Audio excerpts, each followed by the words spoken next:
రేవంత్ రెడ్డి కాంగ్రెస్ పార్టీలో ఉన్నటువంటి కొంతమంది లీడర్లకు చెప్పుకుంటున్నటువంటి మాట ఏందట అంటే, కాంగ్రెస్ తెలంగాణలో అధికారంలోకి వచ్చిందంటే కారణం నేనే, జూబ్లీ హిల్స్ ఉప ఎన్నికలో నవీన్ యాదవ్ గెలిచిందంటే కారణం నేనే, ఎంపీ ఎన్నికలలో ఆ 8 సీట్లు 7 సీట్లు వచ్చిందంటే కారణం కూడా నేనే, సర్పంచ్ ఎన్నికలలో కాంగ్రెస్కి అనుకూలంగా సీట్లు వచ్చినాయంటే కారణం నేనే, మున్సిపల్ కార్పొరేషన్ ఎన్నికలలో అనుకూలంగా కాంగ్రెస్కి సీట్లు వచ్చినాయంటే కారణం నేనే, సికింద్రాబాద్ కంటోన్మెంట్లో కాంగ్రెస్ గెలిచిందంటే కారణం కూడా నేనే.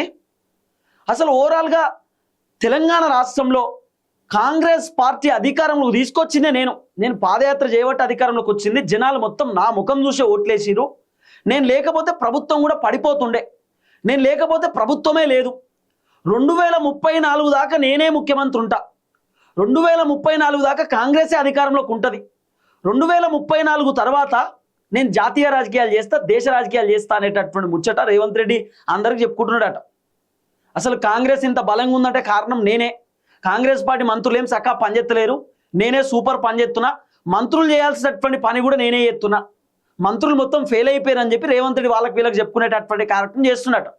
అంతెందుకు, రేవంత్ రెడ్డికి సపోర్ట్ చేసేటటువంటి ఒక మీడియా ఛానల్, రేవంత్ రెడ్డికి అనుకూలంగా ఉండేటటువంటి ఒక వ్యక్తి, ఇటు చంద్రబాబుకు క్లోజు, ఇటు రేవంత్ రెడ్డి క్లోజ్.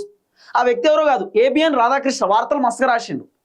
ఆయన ఏమంటాడు, రేవంత్ రెడ్డి మస్తు పని చేస్తున్నాడు కానీ మంత్రులు పనిచేస్తలేరు, మంత్రుల వల్ల రేవంత్ రెడ్డికి చెడ్డ పేరు వస్తుంది, మంత్రుల వల్ల ప్రభుత్వం డ్యామేజ్ అవుతుంది, మంత్రుల వల్ల రేవంత్ రెడ్డి ఇబ్బంది పడుతున్నాడు అని చెప్పి రేవంత్ రెడ్డిని పొగడడం, మంత్రులను విమర్శలు చేయడం, మంత్రుల పైన నెగిటివ్ వార్తలు రాయడం, ఇవన్నీ కూడా చాలా క్లియర్గా జరిగినాయి. మనం చూసినాం కదా. రేవంత్ రెడ్డి పర్ఫార్మెన్స్ సూపరు, మంత్రులే మంచిగా లేదు, మంత్రుల పర్ఫార్మెన్స్ చక్కగా లేదని చెప్పి ఏబిఎన్ రాధాకృష్ణ రకరకాల వార్తలు రాయడం.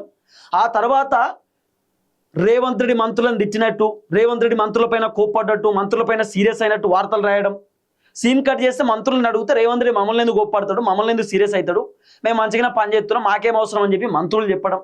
సో ఏది ఏమైనా రేవంత్ రెడ్డి తన పవర్ చూపించుకుంటున్నాడు. అంటే నేను లేకపోతే అసలు కాంగ్రెసే లేదు, నేను లేకపోతే అసలు ప్రభుత్వమే లేదు, నేను లేకపోతే అసలు ప్రభుత్వాన్ని ఇక్కడ దాకా తీసుకురాకపోతుండే, నేను లేకపోతే ప్రభుత్వం పడిపోతుండే, నేను లేకపోతే అసలు ప్రభుత్వం మొత్తం ఫెయిల్ అనేటటువంటి టైప్లో రేవంత్ రెడ్డి తనను తను ప్రొజెక్ట్ చేసుకుంటున్నాడు.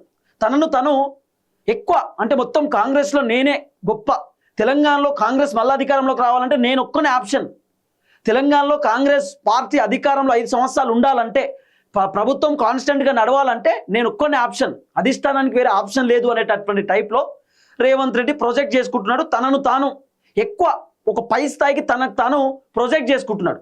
ఇవన్నీ విషయాలు కూడా చాలామంది చూస్తున్నారు.